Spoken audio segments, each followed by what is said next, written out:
الى اہلیہ قابل قدر حضرت صدر وفاق حضرت مفتی اختر امام عادل صاحب اور دیگر حضرات علماء کرام ائمہ اور حفاظ عظام اور دیگر سامعین کرام، ایجنڈے کا جو موضوع ہے اس میں سے پہلا موضوع جو مسلمانوں میں دیانت اور احساس ذمہ داری کی کمی اور صفائی معاملات کی ضرورت، اس سلسلے میں کافی دیر سے ہم لوگ باتیں سن رہے ہیں۔ اس سلسلے میں آ کر بھی دو چار باتیں عرض کر کے یہاں سے رخصت ہوگا کہ اللہ تعالیٰ نے خود قرآن کریم میں فرمایا ہے کہ تم جن کی امانتیں تمہارے پاس ہے وہ امانت کو تم ادا کر دو۔ اللہ تمہیں اس بات کا حکم دیتا ہے، ان اللہ یامرکم ان تؤدوا الامانات الی اہلہا۔ اور حدیث پاک کے اندر امانت میں خیانت کرنا اس کو منافق کی علامت بتلایا گیا ہے کہ اذا حدث کذب واذا اؤتمن خان، جب امانت رکھے تو وہ خیانت کرے۔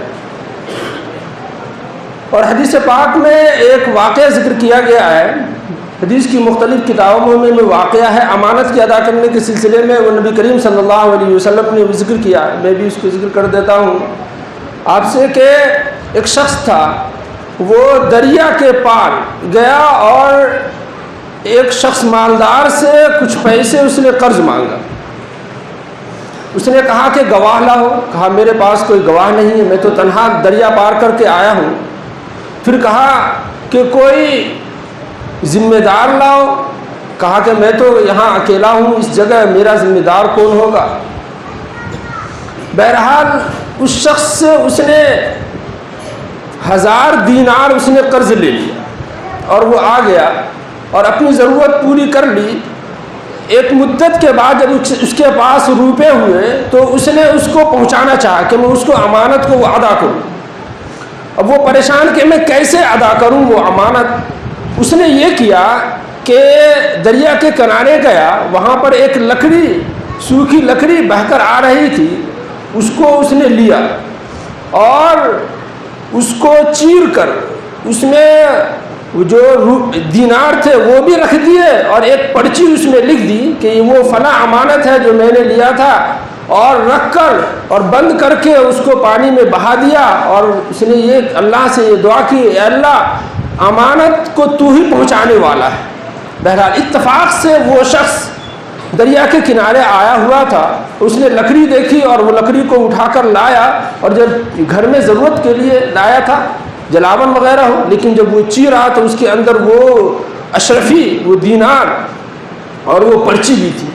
تو اس واقعے حدیث پاک کے اندر جو یہ واقعہ ہے، اس سے ہم آپ غور کر سکتے ہیں کہ اگر انسان امانت کو ادا کرنے کے اوپر آ جائے کہ میں ادا کروں گا، تو اللہ تعالیٰ کس طریقے سے راہیں کھولتے ہیں۔ دریاؤں کو دیکھیے کہ اللہ نے دریا کو اور وہ لکڑی کو تابع بنا دیا۔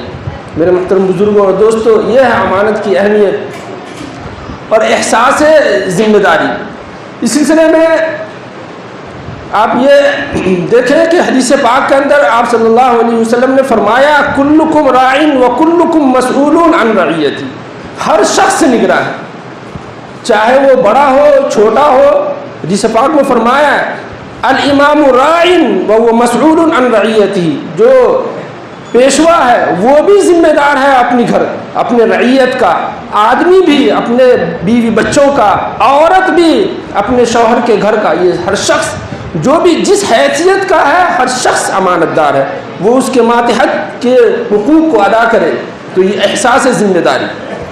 تیسری بات صفائی معاملات۔ آپ قرآن کریم کو آپ یہ دیکھیں، قرآن کریم میں عبادات کے سلسلے میں ہم لوگ کیے ہیں کہ ہم لوگ عبادت، نماز، روزہ، حج، زکوٰۃ، اس کو تو عبادت سمجھتے ہیں، لیکن معاملات کو عبادت نہیں۔ بازار میں کاروبار کرتے ہیں اس کو عبادت نہیں سمجھتے، حالانکہ وہ بھی عبادت ہے اگر وہ شریعت کے مطابق کیا جائے۔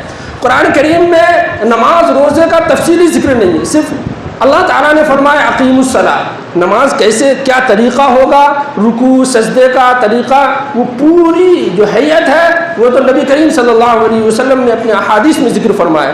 لیکن جہاں تک معاملات کا ہے تو اللہ تعالیٰ نے قرآن کریم میں معاملات کو پوری تفصیل سے ذکر فرمایا۔ اگر قرض کی بات آئی تو اللہ تعالیٰ نے فرمایا اذا تداینتم بدین الی اجل مسمى فاکتبوا، جب معاملات کرو آپس میں لین دین کرو تو اس کو لکھ لو۔ اس طریقے سے بے شمار چیزیں ہیں جو معاملات کے قبیل سے اللہ تعالیٰ نے واضح طور پر اس کو کھول کر بیان فرمایا، اس سے بھی اس کی اہمیت کا اندازہ لگایا جا سکتا ہے۔ بہرحال میرے محترم بزرگوں اور دوستوں، اللہ ہمیں امانت کی ادائیگی اور احساس کی ذمہ داری کی توفیق عطا فرمائے۔ وآخر دعوانا الحمد للہ۔